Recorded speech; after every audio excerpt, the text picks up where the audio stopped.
تھوڑا سا بولا تو مروا دیا، کسی کو گولی مروا دی، کسی کو پھانسی لگوا دیا، کسی کو بم دھماکے میں مار دی. وہ یہی کام کر رہے ہیں 76 سالوں سے. فرق کیا پڑا ہے؟ فرق یہ پڑا ہے کہ ان 2 سالوں میں عوام کو پتا چل گیا ہے یہ 76 سالوں سے کیا کر رہے ہیں، اور سارا غصہ یہی ہے عمران خان کے اوپر. اور یہی منصوبہ ہے جس میں نے آپ کو بتایا کہ قاضی صاحب بادشاہ کے ساتھ مل کے کس طرح سے پاکستان کو تباہ کرنے پہ تلے ہوئے ہیں. سلمان اکرم راجہ صاحب کی ایک پٹیشن ہے، 3-4 دن ہو گئے ہیں سپریم کورٹ میں پڑی ہوئی ہے. ان کا یہ استدلال ہے، سپریم کورٹ میں کیس ہے، اپیل ہے لاہور ہائی کورٹ کے فیصلے کے خلاف، کہ میں پی ٹی آئی کا ممبر ہوں، مجھے آزاد امیدوار نہ قرار دیا جائے. میرا انتخابی نشان بے شک مختلف ہے، لیکن میں ایک سیاسی جماعت کا رکن ہوں. مجھے آپ کیسے کہہ سکتے ہیں کہ میں سیاسی جماعت کا رکن نہیں ہوں؟ یہ تو میرا بنیادی آئینی حق ہے، اور اس کیس کو لگایا نہیں جا رہا. 3 سے 4 دن ہو گئے ہیں، الیکشن سر پہ پہنچ گئے ہیں. قاضی صاحب یہ کیس لگا دیں، اسی دن سب کو نوٹس کر کے، جیسے ایک دن میں فیصلہ دیتے ہیں بلے کے نشان کا، اگر دے دیں تو کہانی ہی ختم ہو جائے گی. اس ایک کیس کا پازیٹیو فیصلہ آ جائے، منصوبہ سازوں کے سارے منصوبے ناکام ہو جائیں گے.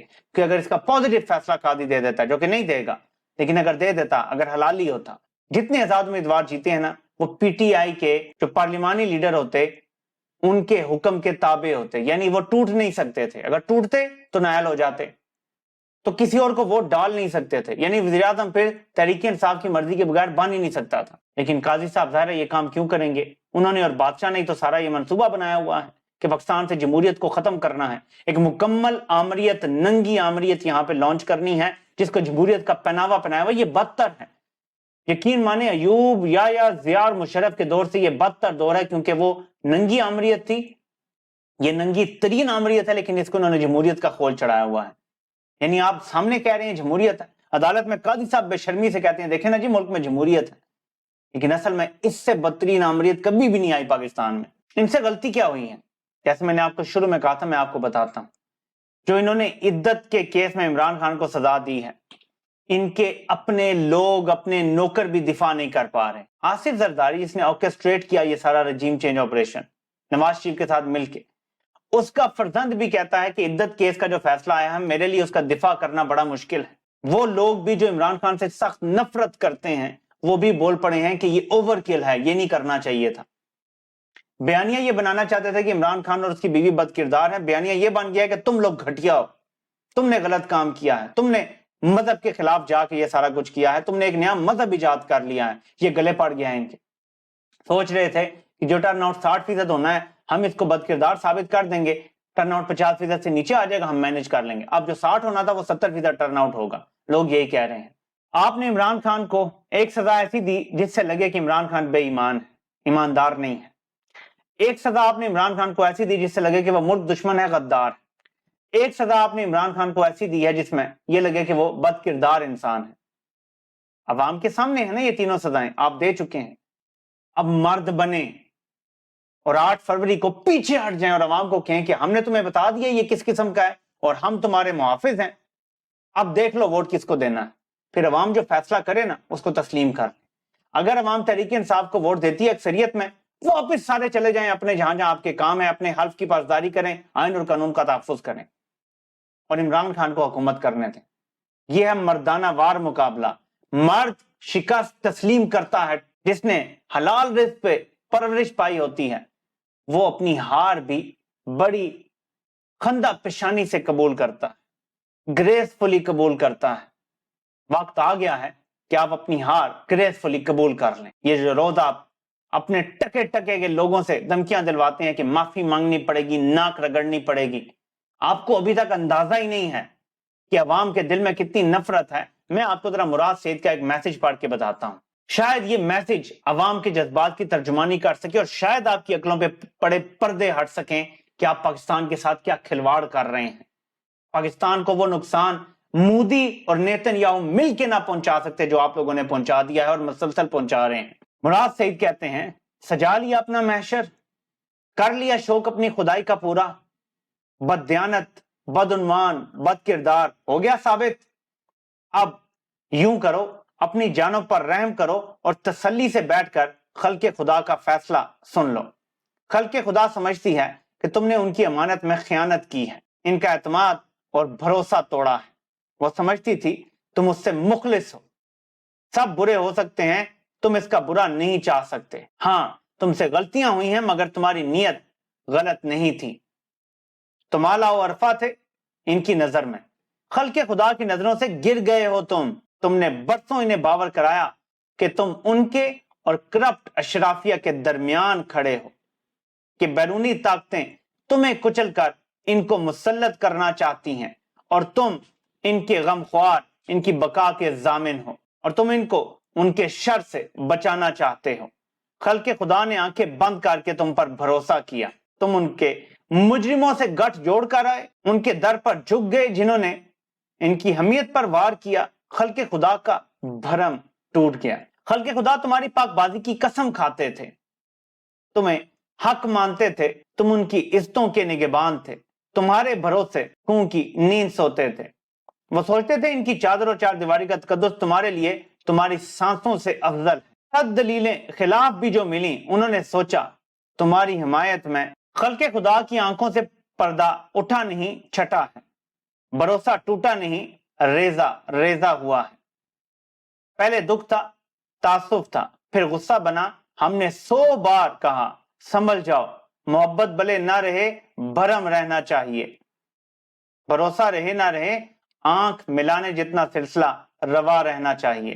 اعتبار لٹا تھا, خاموشی کا مان رہنے دیتے. مگر تم کیا سنتے, تم تو ہر اس سر کو کچلنے نکل پڑے جس نے تمہیں سمجھانا چاہا. یاد ہے نا وہ شخص جو ایک جنگل بیاباں میں بیٹھ کر اپنی آخری بچی سانسوں میں تمہیں سمجھاتا رہا تھا کہ تمہارے ہاتھ کچھ نہ رہے گا. وہ شخص جس نے اپنے رہے سے دن اس امید پر گزار دیے کہ شاید تم سنبھل جاؤ. تم نے کیا کیا؟ تمہاری بدنصیبی نہ آئی ہوتی تو تم خلق خدا کو مجبور کرتے کہ وہ تم سے نفرت کا پہلا سبق اس خون سے لکھتی جس کی ہر قطرے میں تمہاری محبت تھی. تب بھی کہا تھا اب وہ تیزاب بن کر تمہاری رگوں میں اترے گا, مگر تم تو اندھے ہو گئے تھے. تمہاری کم بختی کی معراج اور کیا ہو کہ تم ان کی خاطر پستیوں میں گرے جن کے دشنام ترازیوں نے تمہیں 4 سو بدنام کیا, رسوا کیا, جو نہ کبھی ہمارے بن سکے نہ تمہارے بنیں گے. ان کی خاطر تم نے انہیں گنوا دیا جنہوں نے تمہارے نام پہ اپنے بچوں کے منہ سے نوالا نکال کر دان دیا. تمہاری اس سے بڑھ کر ذلت کیا ہو کہ جو مائیں اپنی جھولیاں پھیلا پھیلا کر تمہارے لیے دعائیں مانگتی, تم ان کی ردائیں چھین کر سرے بازار لے آئے. جن کی آنکھیں تمہیں دیکھ کر چمکتی تھیں, تم ان کے خواب, ان کے گھر, ان کی مانگ, ان کی گود, ان کی دنیایں اجاڑ آئے. جو تمہارے جیسا بنانے کے لیے بیٹے جنتی تھیں, تم ان کے ماتھے پر اپنے افکار کی سیاہی تھوپ آئے. خلق خدا سے جو بھڑنا تھا سو بھڑے, تم تو خدا سے بھی دشمنی باندھ آئے. اور اس کھیل میں اور یہاں کون ہوا؟ ماں تو معتبر ہی رہی, چاہے وہ عثمان ڈار کی تھی یا بشرا عمران. رسوا کون ہو گیا؟ تمہیں اس کی بلند قامتی سے وحشت ہوتی تھی, اس کے ایمان سے الجھن تھی, اس کے عقیدے سے خوف آتا تھا. تم اسے مثال بنا کر خلق خدا پہ اپنی ہیبت بٹھانا چاہ رہے تھے. تم فقط نفرت کے حقدار رہ گئے. پہلے دکھ ہوتا تھا, غصہ آتا تھا, پھر افسوس ہونے لگا, اب خوف آ رہا ہے. یقین مانو جو حدیں تم پاٹ آئے ہو تمہارے انجام سے خوف آ رہا ہے. ہمارے سمجھانے سے پتہ نہیں یہ آپ کو سمجھ آئے گا یا نہیں, لیکن مسئلے کا حل ایک ہی ہے. اپنے حلف کی پاسداری کرو. یہ حلف جس کی پوچھ ہوگی قیامت والے دن, کیونکہ یہ حلف تم 25 کروڑ لوگوں سے لیتے ہو. وفا کرنے کا, آئین کو فالو کرنے کا, قانون کو فالو کرنے کا, سیاست میں کوئی ٹانگ نہ اڑانے کا تم حلف لیتے ہو.